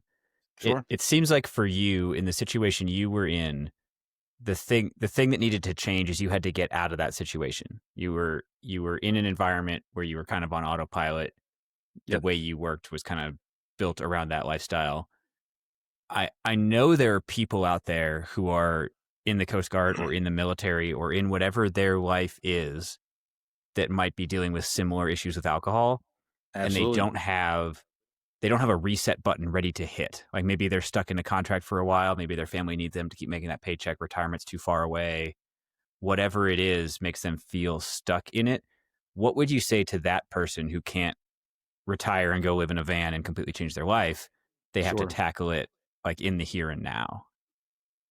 I mean, you got to find your purpose. Find your purpose and own. Jocko Willink, the Navy SEAL, wrote the Extreme Ownership book. I didn't read the whole thing. I read parts of it and watched his YouTube and all that, and all his podcasts. But he talks about extreme ownership. And once I owned all my crap, like everything, like you're in control of it. So I would say to the guys or gals who are in those positions right now, if you're still active duty and stressed out, you are in control, even though you are active duty. Because I could have, looking back, knowing what I know now, I could have quit. When I was active duty, I just didn't. I thought it was normal what I was doing because I'd done it for so long. I thought I knew it wasn't normal, but I'd done it for so long, so I thought this is just who I am, right? Um, but I never owned up to it before. And that was the biggest thing. And I look back at my dad and I just talked to my mom, a couple days ago about this. The biggest difference between he and he never owned up to it. He was in the Army, and back then you could get away with like drinking in the Army. And I remember the MPs would bring my dad home when he crashed into a ditch drinking. Like you can't do that in the military nowadays, especially as an officer. Oh my gosh, but you can't do that at all. He never owned up to it. They sent him to AA multiple times. He was a colonel, high ranking, right? 06. And they try to make it right for him. But the biggest thing, he never owned up to it. And I look at, what he did to the family, and I'm like, what I'm doing, I'm like, I'm breaking a generational cycle. And again, it starts with that ownership. Because once you do that, then you realize how I look, how I feel, what I'm doing is because I'm doing it. And then you basically have to turn to yourself for self accountability. It's not their fault, her fault, his fault, whatever. It's my fault. That's why I say I call it do the mirror check. Like look at yourself. Like you own everything about your whole life. And once you do that, you make a decision. Do you want to quit? So I would offer to those people that are in the service now, stressed out, hating life, drinking it away. Is this something that you want to do long term? Right? Um, think about it. Look at and again, I tell people I'm not against alcohol. It just doesn't work for me. So some people are like, well, can I socially drink? If you can't abuse it, I say go for it. But I will say this, every metric in your life will improve if you get rid of alcohol. Even if you're not an alcoholic like I was, right? Every metric will improve, I tell people. So I'm not necessarily against it, but I will say, fine, it took me 43 years to learn my personality. I have an addictive personality. I used to smoke 2 packs of cigarettes a day. People don't realize this before I went to summer school. Newports at that, the worst cigarette, menthol, alcohol. I was addicted to it. When I came off alcohol this year, I actually used THC. So a lot of guys, when you retire from the military, they use the gummies. So I was like, I'm going to try weed and the gummies. And I did that for a little bit because it's like, I'm retired and I earned that right. And it kind of helped me transition off. But then I actually OD'd on gummies because that's who I am. No And way. yeah, it sounds stupid, right? Wow. In Virginia, took 600 milligram gummy. Idiot. Yeah, that's me. Because when I do things, when I drink, I'm like, I get a buzz, right? I'm like, oh, I want to go to the next level. Oh, I want to go next level. And same thing with the gummy. I remember I took a quarter of it and I'm like, oh, okay, I feel a little bit laughing, happy, right? And it was Halloween night. I was hanging with my friend and we're driving back home. My wife's driving. I ended up popping the rest of the gummy. And that whole night I was yacked, threw up for, 2 days straight. And my wife was, it was insane. I felt like I had vertigo and we had to move our RV. We were supposed to move the next morning. And my wife had to call the RV park, tell me can't move. My husband's sick. And I didn't admit to her until 2 days later what I had done. And then I was like, I'm done. I was like, I can't even do these. So I've realized I can't do anything, again, so I'm not against these things, but my personality, I've realized how God has wired me. Like I'm either on or off. There's no like halfway of doing things. Like we're drinking, I'm going all in. If I'm smoking weed or THC, I'm doing it all. Like, so I have to be clear and free headed now. Here I am. So I'm going all in on fitness now. Just try to channel it in positive ways. And, I just wish I would have figured out earlier, and that's why I say when you ask the question about, guys and gals who are still in, like, man, if this is an issue, you got to own it, make a decision and commit, and I'll tell Mm. people too, if people are listening to this too, I've talked to a lot of folks offline through DMs, and I've actually held Zoom calls with a few. One of the guys was a prior Marine, awesome guy, was struggling, same stuff. And I had a conversation with him just talking like this, and he's now sober, doing well.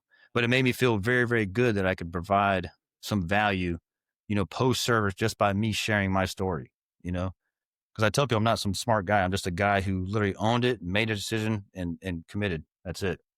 Sounds very simple, but it is when you think about it. But it can be hard to execute.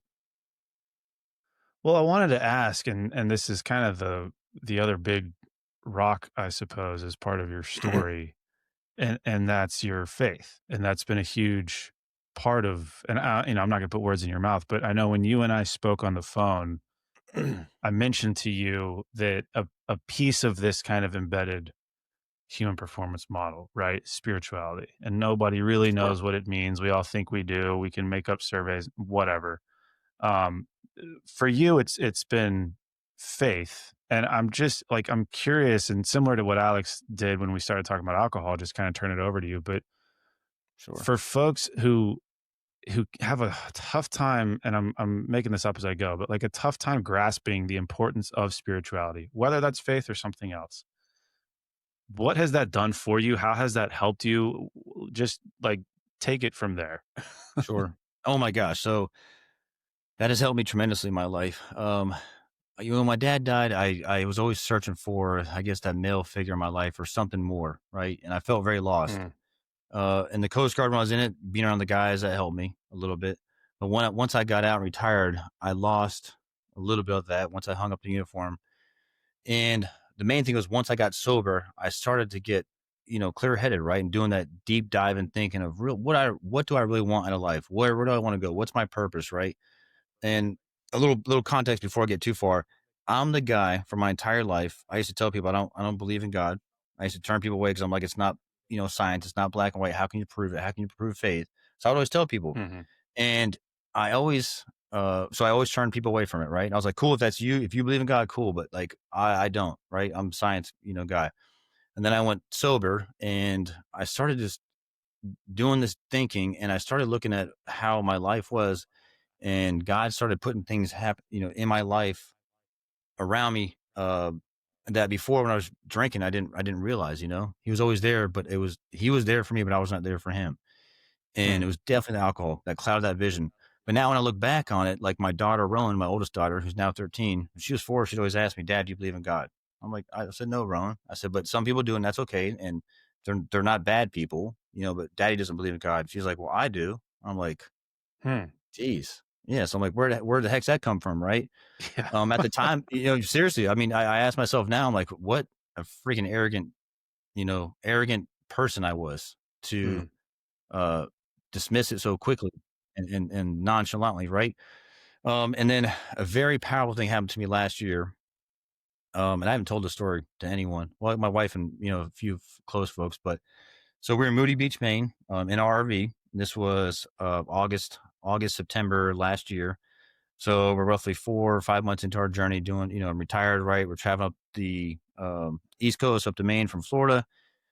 Then we pull into this spot at RV park, and next to me I see an Army flag on this guy's rig, because there's a lot of retired vets in the RV world, which is awesome. So I'm still drinking at the time. So I pull mine in. They've already been there for a couple of days, right? They're all set up at their spot. And as soon as I always get set up, I pour a glass of whiskey in my tumbler. So I did. Doesn't matter what time of day. It was roughly, I think, about noonish. So I pour up my tumbler and I walk over there and I see he's out in the front. So I'm like, hey, man, I see your Army. I'm retired Coast Guard. Hey, Drew, nice to meet you. Because I'm friendly. I always talk to everybody. And I was like, man, let's catch up tonight over some whiskey, a few drinks by the fire. That's typically what we do in the Army world. Like it's what you do, right? mhm, And he was like, no, man, I don't drink. I was like, huh? I was like, okay. Yeah, it was very weird. This guy was like my age, right? I was 40, 43. And I'm like, dude, what do you mean you're retired Army? Like, like, come on. He's like, no, I don't drink, man. He's like, I gave it up 8 years ago. I was like, well, okay. I was like, hey, well, I'll still hang with you. We can catch up, right? Share stories, And we did. So I was there. We were there for a week. So, we had multiple campfires every night. Kids did s'mores. Families got along great. The day we were leaving, they were still staying there. We were pulling out, heading up north to Bar Harbor, a little further up on the coast. Mm. The day we were leaving, he walks over to me. I'm literally have my rig hooked up. Like it's a whole process when you hook up your RVs. It takes like an hour and a half. Like it's a big deal. You're packing up, like pulling the jack stands, hooking up. Truck's idling. The kids are all in the truck. And I was like, hey man, like waving to him. And he says, hey man, he literally walks with my rig, hands me a Bible. And I'm like, he puts it on my chest. He's like, hey man, this is for you.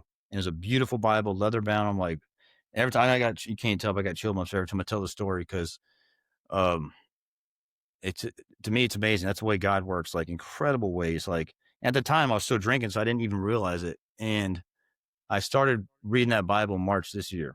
So I basically took the Bible from him. He loved me because I remember he handed it in my chest and he stared at me for about 5 seconds. It was weird because I'm like, dude, I don't believe in God. Like, but thank you. I didn't want to be disrespectful, right? And I was like, I said, thank you, man. I said, I appreciate you. Went there, put it on my shelf, and it sat there for roughly 6 months. And I cracked it open March this year. And I literally read the Bible every morning.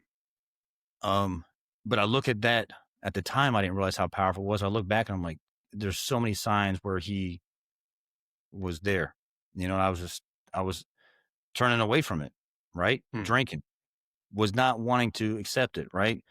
Having that arrogant, point of view, was not humble enough. And now, knowing what I know now, being a full, servant of God, believer, it's been a game changer for my mental state. Like, first I do in the morning, I wake up 5 o'clock every morning. I read my Bible, read scripture.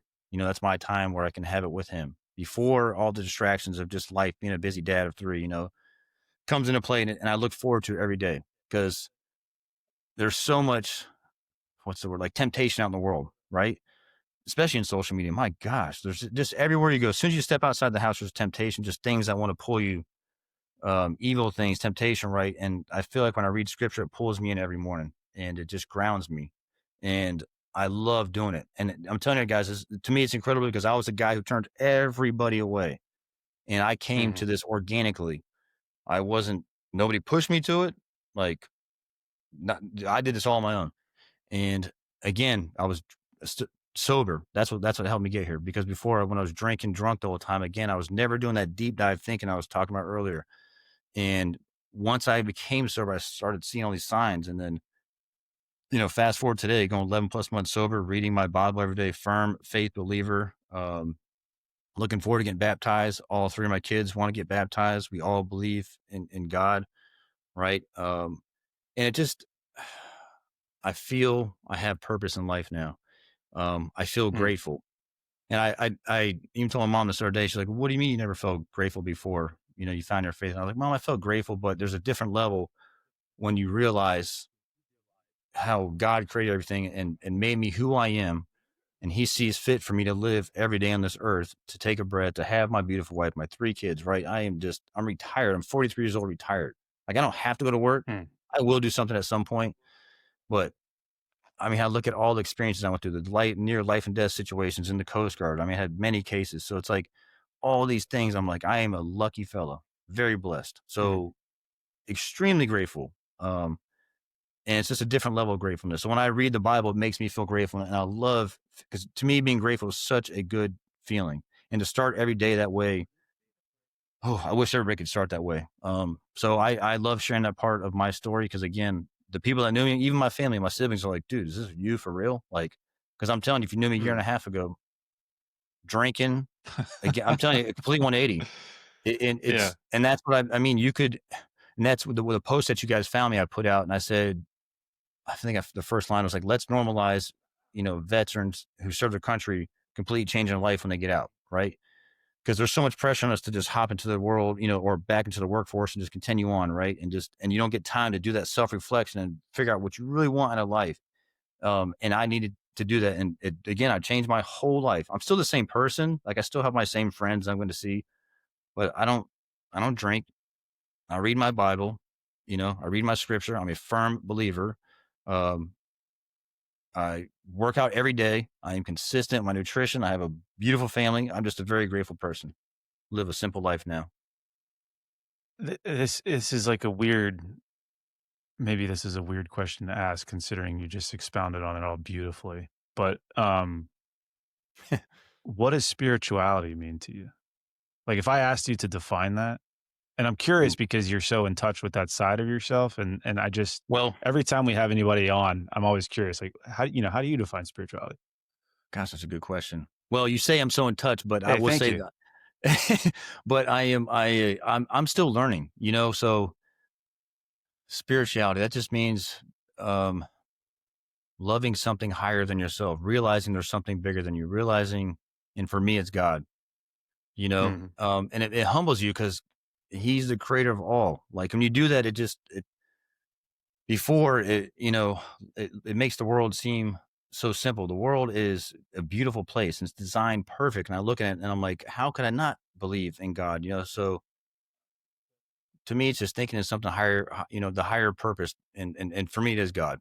Um, mhm, and I'm trying to think of an eloquent way to describe it, but it's hard. It's just I like how I came to him because I was against it for so long. And that's why the beauty in this. Like I didn't go to Bible studies mhm, growing up. I was never went to church. We went a few times with my mom and dad, and before my dad passed away. We went to like, the Christmas service or Christmas Eve service, stuff like that, but never a regular Sunday goer, yeah, church goer, so yeah, I just know how I feel inside now, knowing that I've accepted it in my heart.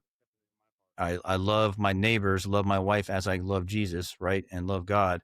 mhm, Um, it just makes you feel more fulfilled, more grounded in life. And again, always go back to the grateful because mhm, that emotion, when you can exercise gratefulness in your life and true gratefulness and and really be grateful, like I mean, it's a good feeling, and to start your day out that way. And when I read scripture. Every time I read, I always look for what I read and how I can apply it to my life. Right. And I take little chunks at a time because I'm not. Again, I told you guys earlier, I'm not the smartest guy. I actually dyslexic. Right. I was never a guy who sits down and just reads books. Right. That's not how I learn. So even reading the Bible was very challenging for me. But I went to a few Bible mhm, studies, guys that I met in the RV community who are very well versed in scripture. That helped me.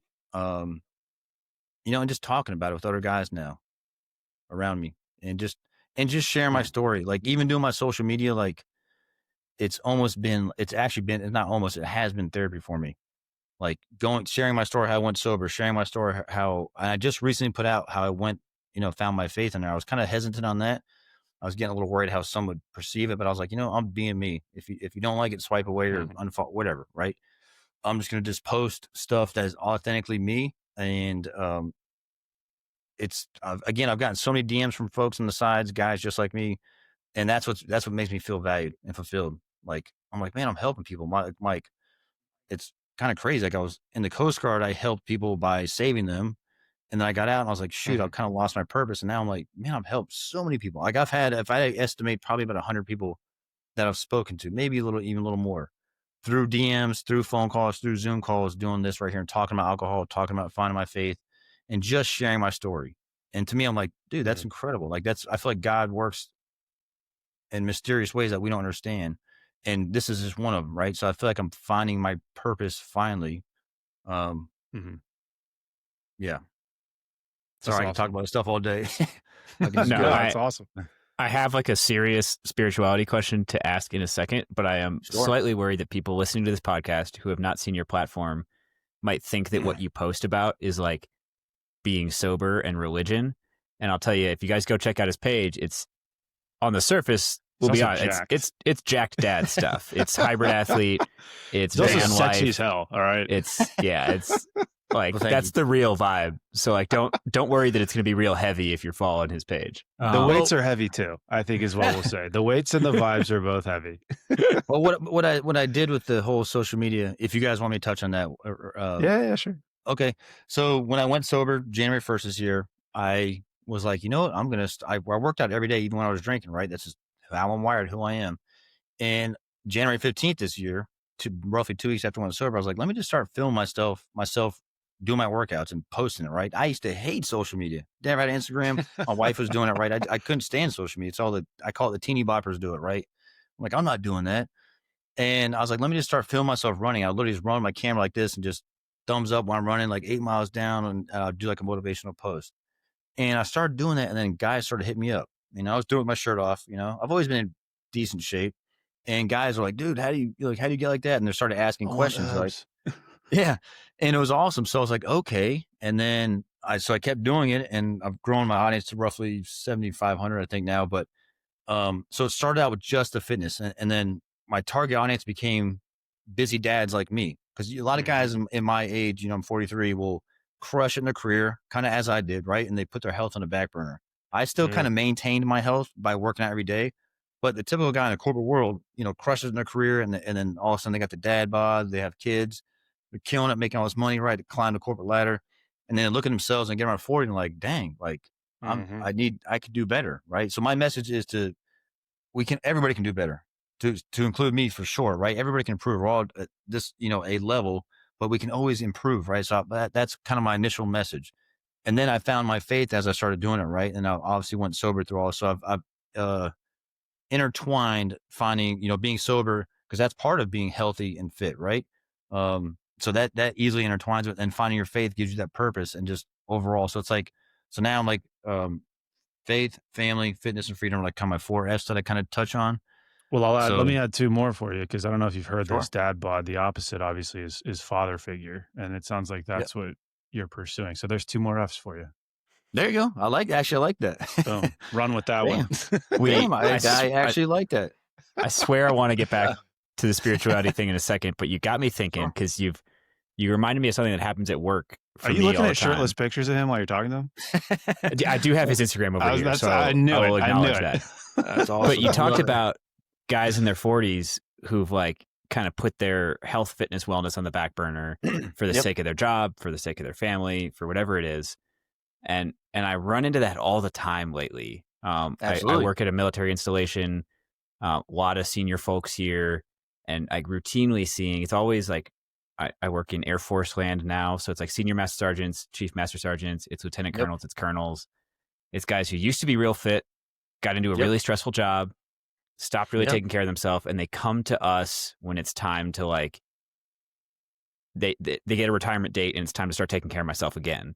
And I've never been there. I have not been in that situation, but I can imagine how hard it is to like reboot how you approach taking care of yourself after letting that priority slide for a while. And as usual, I have no question mark at the end of this statement. It's just something you got me thinking about, that this happens so often. Like, you're absolutely right. I'm sure it's beyond the military. There's a huge group of people who are in that situation. You won't. I might have to now. No, I was thinking about running after this podcast, actually. Well, you're 3 hours behind us. He's in Wilmington. Yeah, I know. It's a little dark out there now. But the point is, I'm ready for anything. And that's why I go back to my target audience when I started my Instagram, was these busy dads. And I see all these dads that can't enjoy time with their kids, right? Like, because my kids are active. My kids are like hiking, running. Like, we lived in Alaska. We'd hike mountains and do all these things. And I watched the average dad, and they can't do that, right? Because they're so out of shape. They're so burnt out at work because they let themselves go, right? And they blindly trust what the doctors say, take this medication, do this, go to therapy, do this. Like, and that's why I always go back to taking ownership of yourself, own everything that's wrong with you when you look yourself in the mirror, to include inside, outside, everything. Make a decision to get better, and you start doing it, right? I mean, that's what I tell my folks. Go ahead. No, I was going to say it's timely that you say that, because Alex and I, and this was in the Discord the other day. I don't remember which one of us actually had this quote, but we were defining fitness in some form or fashion. And basically what we arrived at was like the ability to say yes to anything. And it sounds like, I mean, that's exactly what you're saying. Yeah. Like you could, not that you need to, because it's dark outside, go run 16 miles, like whatever. And I think, no question there, just kind of full circle. It's like, I think that actually holds a lot of water. No pun intended, because it's a Coast Guard episode, but No, that was well played. Love that. No, but you're absolutely right though, because it's, I mean, I'm telling you, and the older I get, the more functional training I do, because I like looking good is just a byproduct of training. So I tell people, like, it's cool to look good. I like doing, like, my wife likes me. That's awesome, right? That's amazing. We've been married for 20. That's a good thing. She likes you too. No, me too. But that's important, right? For obviously a healthy marriage. Yeah, for sure. Married 20 years ago, 25 years. Again, just grateful for that. Very blessed. But the main reason I work out is from my mental health, right? Like, if I didn't work out, like, that's why I worked out all through every single day, all through my drinking every single day. Like, people are like, you're crazy. I'm like, yes, I am. But the pinnacle, or the center of my life that allowed me has always been fitness. Right now, it's faith, my belief there, right? But it's always been fitness, and that's allowed me to.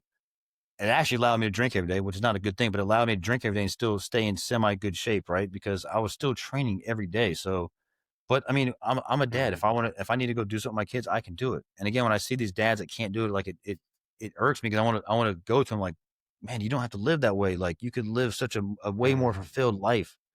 You have so much more freedom of movement in your body. Like, when I see guys are 300 plus pounds, it's like, I'm like, man, that is tough.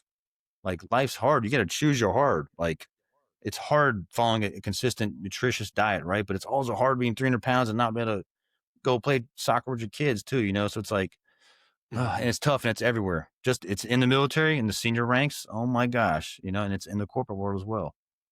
It's everywhere. It is. It's crazy. So, in a brief attempt to bring us back onto the spirituality topic for a second before we wrap this up, as you answered Drew's big question about it, I was thinking through this, and we work in populations that are wildly diverse, religious, not religious, different faiths, no faith, whatever. And so there's this effort to find like a functional working model of what spirituality is when it's not defined religiously, so that we can ensure that everyone we work with is spiritually healthy, spiritually fit, whatever that means to them.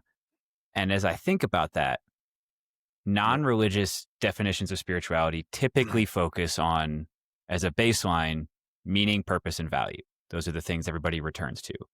And even before you found faith, and even when you were struggling with alcohol and going through all this stuff, you seem like a guy who, from my limited perspective, lived a life full of meaning, had a clear sense of purpose, found plenty of value in the work you did.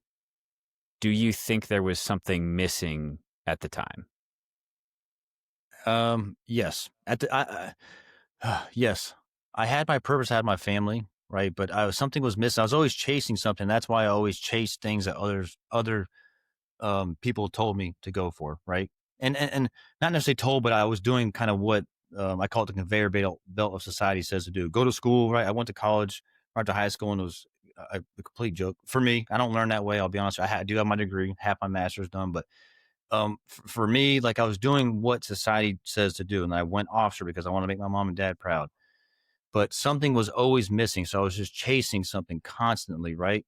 And something else I realized too, I always do self-talk. I've always done self-talk. When I do my runs and my workouts, I'm always talking. I'm literally talking to myself in my head, like, dude, that's all you got, right? What?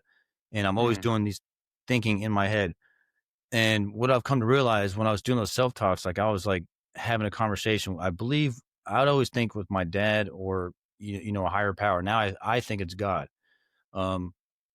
Because when I'm like running, when I get my heart rate up, like, running is my therapy, as I tell folks. When I get my heart rate up, I'm actually more calm. I think my mind gets more clear. Because again, I guess it's the ADHD. I don't know. But when I'm like calm, my brain's a little, kind of all over the place. Like, my wife calls it squirrel ping pong brain, right? But if you get me, yeah, I mean, that's I've always been. It's how I'm wired. But when I'm running, my heart rate's up, right? And I swear I have the most clear thoughts and conversations. And it's just, so for me, I knew there was something out there. I just didn't realize it until once I got sober, and I, look back, do a little self-reflection. Like, I was talking to him, I was seeking him, but I was just clouded from all the alcohol, right? Again, he was always there for me, but I was not bending towards him. I was in fact rejecting him, and, rejecting Jesus, rejecting my faith. And now it's not happening anymore. I'm here. I'm like, I'm full in, right? And I guess it's different for everybody. That's just my journey, but it's still so new. I'm still so, again, in the novel stage of this. Like, again, I'm 43 and I just found my faith, because I've talked to guys that have been doing this their whole life and reading scripture. And I mean, when I was doing Bible study 3 months ago, a guy, I was like, how do I read through the Bible and actually understand it? And he's like, let's read this part of, Galatians, and we'll talk about it. We'll go chapter by chapter, verse by verse. And I'm like, dang, dude, like he broke it down so like dumbed it down and simplified it for somebody like me. And I was so grateful because I came to him. I was actually a little embarrassed. And I kind of going off a little topic, but I was a little embarrassed how I asked him. I was like, hey, man, um, I'm reading this stuff. I can read. I'm fairly smart. I can read, but when I read it, they don't interpret. Like I read it and you could be like, hey, Drew, what'd you read? I'm like, I don't even know, man. Like I could just read it off to you, right? And you'd be like, dang, you read it, you enunciated, articulate all the words, but they don't stick up here. So we would read these things verse by verse and have a conversation about it. And it really helped me a lot. But these guys, I was worried that they're going to judge me because here I am 43 years old and, not knowing basic scripture, stuff. And they were like with open arms, encouraging to me, blew me away. Everybody I've met in this community so far, been amazing, helping, teach me. It's just everybody like welcoming with open arms. So again, everybody's got their own journey. That's mine. To get to it, I don't have the best way to describe it, but yeah. So I have like our standard closers. I'll ask you those too, but for your story specifically, I'm curious because to put maybe like I don't know, therapy word to this, like there's a lot of self-defining happening over these last couple of months, years, Sure. post-military. What has been more challenging for you, or what was more challenging? Becoming a rescue swimmer or going through the steps to be where you're at now once that was all said and done? Oh my gosh. That is a very difficult question. Take your time. Gosh, being a rescue swimmer was obviously physically more challenging, right? On the physical aspect of it, but to get to where I'm at now, by far and large, is more challenging. I would say probably the most challenging thing in my life, you know. Hmm. And it starts with, and I keep talking about the ownership part and owning it and being vulnerable and being transparent is scary, right? So that's why I say it's harder. Because dude, when you tell everybody, so I put my post out May of this year, then I said I'm a functional alcoholic, and it blew everybody away. And I was so scared to do it. But I was like, I'm doing it, honey. Told my wife, I was like, I'm doing it. I prepared the post. I edited it all. I was like, I'm putting it out tomorrow, and I did it. And I tell you what, a weight lifted off me like you would not believe. Like the monkey that was on my back, holding me down, beat me down, control me all those years. Right, it was off my back, and it felt so good. And the flood of DMs came in, like everybody congratulating me, guys reaching out, asking questions, very similar to me from all the branches everywhere. But it felt good just to release and get that weight off of me. But it was freaking scary, man. Like that.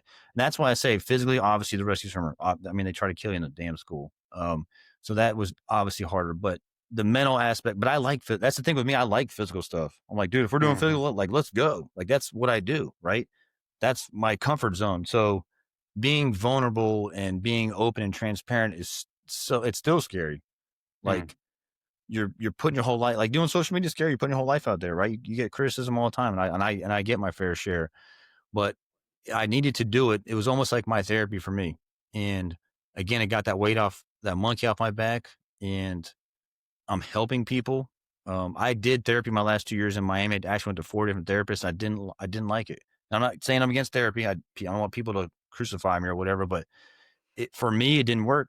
It did not work at all. And I'm like, it did not like it at all. So I've found me going on social media, being open, sharing my story and helping others has in return helped me. It's even sometimes my wife, she'll be like, oh my gosh, you're spending all this time talking to these people you don't really know. And I said, honey, I'm doing it for them, but I'm also doing it for me, because it helps me. And she's like, okay. She's like, okay. Because sometimes it can be a bit much. I'm on the phone for hour, for 2 or 3 hour Zoom call with somebody. But if I can help a person get over or talk them through alcohol or just some stress they're going through, like, sign me up, I got to ask, what's your wife's name? Crystal. I got to give a shout out to Crystal because the one through line through this whole thing is that Crystal's an absolute badass. She is. She's amazing. Dude. Yeah. Yeah. From start to finish. And I know we didn't bring this up, but listening to some other podcasts with you, like she literally drove you to the recruiter to join the Coast Guard in the first place. So, yep. I mean, yes, if she listens to this, Crystal, like you're a badass. Oh, thank you for saying that, Drew. That'll make her very happy. Course, she will listen to it when you guys push it out. You're right. Perfect. So, okay, slightly less heavy closer, and this is the cheesiest transition perhaps of all times, but you mentioned swimming to an island. And if you've listened to any of our episodes, we love to ask this question of if you were in fact stranded on that island, perhaps, what's one piece of gym equipment you'd want to have with you or fitness equipment you'd want to have with you? Oh, wow. Okay. That's a good question. Wow. Thank you. One piece of gym equipment. All right. Well, could it be like the power cage or squat rack? Listen, we've said this a lot. We've had somebody say incline bench, so you can't do worse than that. We'll challenge you. We'll Incline bench challenge is you on the amazing. rack. We'll challenge you on the squat rack rack- because you get nothing else with you, though. I feel like you have to choose though, because the rack doesn't automatically come with plates and a barbell. You Yeah. gotta choose Oh, the same. shoot. Okay. thing. Okay. You didn't say, okay. So, okay, let me take that back. Because I was like, if I get the barbell, the 45-pound Yeah. Olympic bar, I'll just take a whole gym. That doesn't count. Yeah. Dang. Okay. So the one thing, gosh, that is tough. I'll make Man, it that harder is for you. so- You have to swim out there with it. Mr. my Rescue. God. Mr. Rescue Swimmer. I don't know about that. I'm kidding. You don't have to do One that. thing, One piece of equipment. I guess it would just be, I can't take dumbbells because there's two. So I guess I would just take a bar, the 45-pound barbell, because I can do push-ups, body weight squats, lunges, pike push-ups for my shoulders, abs, right sit-ups. I can train everything, but having a barbell would allow me to curl, skull crushers. Yeah, you can do bench and stuff and burn it So out. hit arms, basically. Yeah, you can hit exactly. You hit arms. You can still do squats with just the barbell and still get a. He needs to burn. look good when he gets rescued. He needs dude, to that's still the be best jacked answer. when they come for it. I could do pretty much everything else, Absolutely. but like the biceps, dude, like you got. They're hard. You need that's some so type of sick, resistance. man. The rest of the stuff you can hit with body weight. Yep. That's a Listen, great question. I love that. I gotta say, I know we spoke earlier, but like, dude, in all honesty, like I cannot tell you enough how much I appreciate just the vulnerability and coming on here and sharing all this. You don't know us that well. We kind of just met you. And I mean, it's been awesome to hear your whole story. So thank you for hanging out with us tonight. Hey, Drew, Alex, guys, anytime I could share my story, I'm all for it. And again, I'm not, I tell people I'm an open book. Ask me anything. Like I will tell you about it, right? Marriage, kids, alcohol, all of it, how I came. Because I have found since I started sharing my journey, it's helped a lot of people. And that makes me feel good. Right. So if I can help somehow, like I'm all for it. So when you reach out to me, you're like, hey, do you want to, I'm like, heck, like, hand salute, let's go. And you guys are awesome. So I'm all for it. So I appreciate the opportunity to share it on your guys' platform. Yeah, I mean, hopefully I look forward to chatting with you guys again or getting part of your Discord. Because again, if I can help other folks, especially other service members, that's it, man. I'm all for it. So I'm grateful. Before we let you go, like, let's plug it away. Like, where can people find you? What's the handle? Alex has the thirst trap right in front of him, but like, how can other people end up there? Yeah. So my Instagram is thedrewsinclair.com. So my name, the Drew, and then Sinclair. But I'm on TikTok, Instagram, Facebook, and then YouTube. I just started my YouTube like last week, so I'm very small. I'm doing shorts. Yeah, that's kind of where I'm at. So the main one's Instagram. So that's when I have roughly 7,500 followers. So I try to post daily. Every once in a while, I'll miss a day where I don't post, and it basically centers around faith, family, fitness, and freedom, right? And then I post motivational content, kind of tips on training. Sometimes I'll do diet, nutrition stuff, and just faith-based stuff, and just me living life with my kids and my family in an RV. We traveled the country, we've been all the way to the West Coast and back. So I have videos of me running Moab, running the redwoods. I'm on the beach, like I'm just everywhere, working out in nature, just living my life, with my family. That's so sick. Awesome. It is. It's awesome. Love All it. right, dude. We'll get out of your beautiful man bun hair. But seriously, Look at this. Yeah, that's so sick. Awesome. Well, hey, thanks for hanging out with us, dude. This was great. Appreciate you. No worries, Drew. Thank you, Alex. Boom.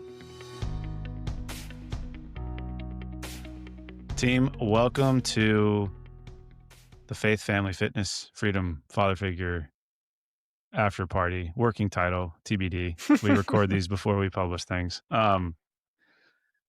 So I'll, you know what? In a corny way, I'll repeat exactly what I just said at the end of that episode, but like maybe for a bit of context, as we mentioned, literally randomly came across Drew's stuff on Facebook. and I don't know if this was on the recording or not, but like, I'm not super active on Facebook. Was bored at work one day, boom, there it was. Fit dude talking about faith, talking about family, being vulnerable. Let's invite him on. Phenomenal hangout session, and just massive kudos to him for being willing to completely open up. I was not expecting to hear a story that he'd never told to anyone else except for his wife, so that was kind of cool. And again, on that note, I think what was interesting was we said it there towards the end, like his wife has been a huge support to him. So I'll say it again, Crystal. Shout out to Crystal. Thank you for your service. Um, but yeah, I think it's always fun to just hang out with like genuine dudes who have done phenomenal work, and he's one of those guys. I coming away from this conversation, I have two things. There's one is an observation. I made it in the doc, so Drew has already like seen me type it out, but we haven't talked about it yet. And that is that this dude is like unfazed by like tropical storms and capsizing boats and diving into the ocean alone. And he's like terrified of my job, which is like sitting at a desk or giving presentations. And I find that hilarious, but like it tells you a little bit about like different people for different roles and different paths. And I was curious towards the end of the conversation because Drew, you and I have known each other for a few years. And I don't think we've really cracked open this topic. Are you religious? Yes. Interesting. I did not know that. And actually, well, and I know because we sort of had this conversation on the phone the other day with your girlfriend, weirdly. I was not a rescue to swimmer. explain that often as we are like wrapping up these episodes, we call each other. Like Emily will just like hang out and yeah. And I don't know why. I think I actually called you after I talked to Andrew Drew to come on, and we were kind of going over it, and you asked me that same question. And it's interesting because I'm not a rescue swimmer. Obviously, my journey is nowhere near as, I think, tumultuous maybe as his. But no, similar story. Grew up in a church, kind of was doing the thing, going through the motions. But I think what's been interesting to me is as a single dad with a 4 now 5-year-old, it kind of helps living in the Bible Belt in some sense because church is literally everywhere. But I would echo a lot of what he said, which is that it does provide a very grounding sense of purpose. And when you think about the impact that can have on the people around you, especially when it's somebody like your daughter, in my case, just an overall net positive. And similar to him, like if this is like news to anyone, I'm more than happy to talk to people about it. So both Alex and I are very accessible, I think, on all things. I think, we try to be accessible. I'll remind people that like the way people try to get a hold of me tends to be the DMs, and don't do that. I have improved in my mental health and boundaries to the point that I engage in some of them. If I see like the notification, it's like really catchy or relevant. You message me back on DM when I DM. There are certain people that go to my primary inbox, and you're special to me, Drew. Thanks, man. I still get the automated response though.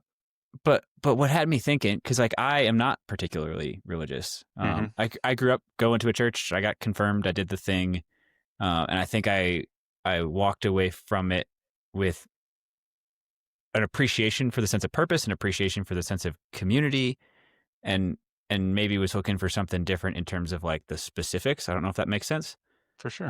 And I haven't found an equivalent community in the many places I've lived since then. Maybe I just haven't completed that journey yet. I don't know. But where I'm at, I am not particularly religious. But I think it's cool to create spaces where people who don't necessarily see that stuff the same way can still have a serious conversation about it. For sure. Weirdly, I think those spaces exist in the military more than some other places. Like when you're in the woods with a bunch of guys where you like don't have your phones and are hanging out for a while and just talking shop, like you end up with people from very different backgrounds talking about things that would otherwise start fights, but you get along. And I hope we have like recreated a space here where we can talk about things we disagree about in ways that are still productive and valuable. But dudes in the woods, man, that's us. Hey, man. Well, and I think, and I don't know, this, who knows how long these closers go, but what I noticed that was really interesting about his story, and I didn't ask him this, it'll probably come up later when I talk to him again, but like a recurring theme, this has happened for me, it happened for him, I've seen it happen for some of the other guests that we've had on, and I say this as maybe a bit of a like PSA to people who listen to us. There's an incredible strength that comes with vulnerability.